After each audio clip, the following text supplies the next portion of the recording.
I would say that he keeps the charm of Crocodile Dundee, although it's a completely different character.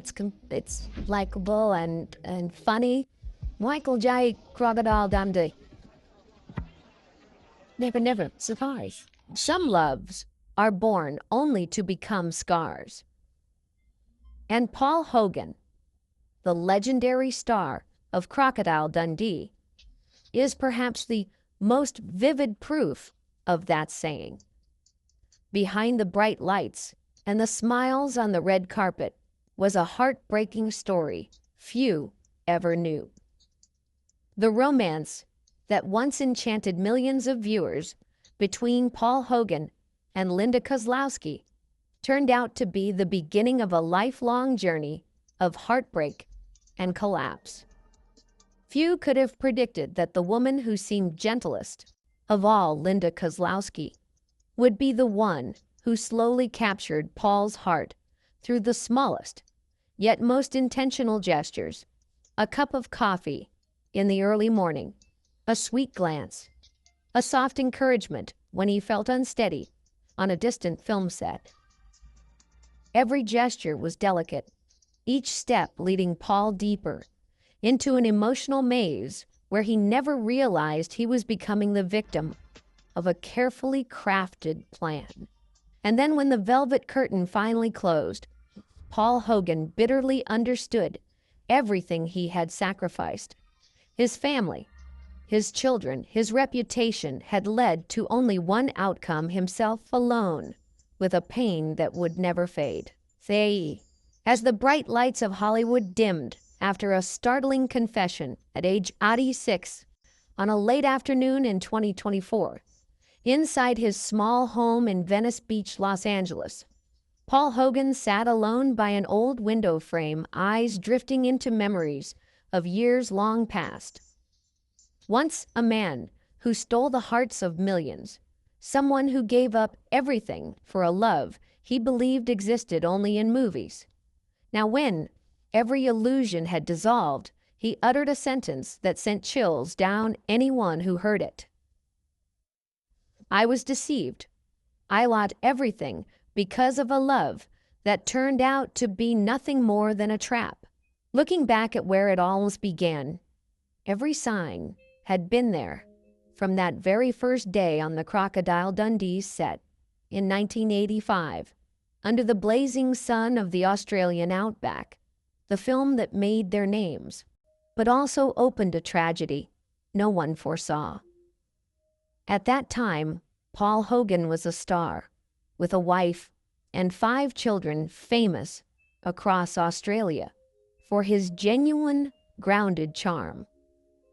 His life, though glamorous on the outside, quietly carried the loneliness of middle age, a place inside him he allowed no one to touch.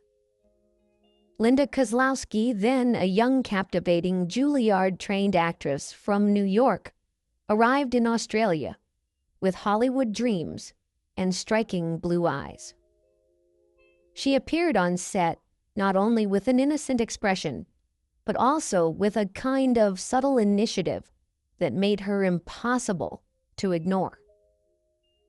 From the very first days in the remote northern regions, Linda found ways to be near Paul, far more often than coincidence would explain, not in a bold or obvious way, but through gentle gestures that felt accidental, yet were anything but. Early in the morning, around 6 a.m., while the crew was still preparing equipment, Paul would see Linda standing at a small table, holding a steaming cup of coffee, quietly walking toward him in the wilderness of the Northern Territory. "Try this, I made it the way you like," she'd say, with a warm smile and bright eyes. At first, Paul was surprised, but eventually he grew accustomed to the unexpected comfort she brought into that foreign land. Day after Bumthu, the same scene repeated itself on the Sydney sets during jungle filming, gradually giving him a sense of warmth he hadn't felt in a long time. She didn't stop there. Linda suggested they rehearse lines together each afternoon.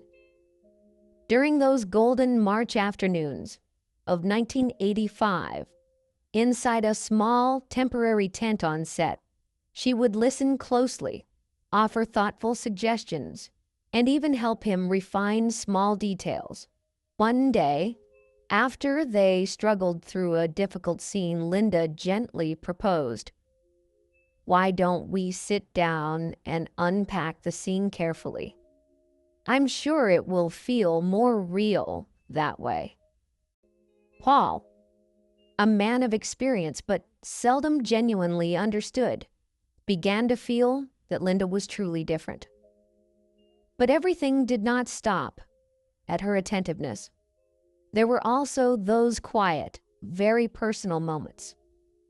Linda often gave Paul tender, lingering glances, held just a little longer than usual, then smiled softly and looked away as if shy. When the two of them talked in private, sometimes under the blazing red sunset, along the river in Kakadu National Park, Linda always listened patiently, attentively to thoughts even Paul's wife had never once asked about. "Are you happy?" she had quietly asked him once, while they were taking a break at a small bar in Darwin. That seemingly innocent question made Paul pause. At his age, who else would ever ask him that besides himself?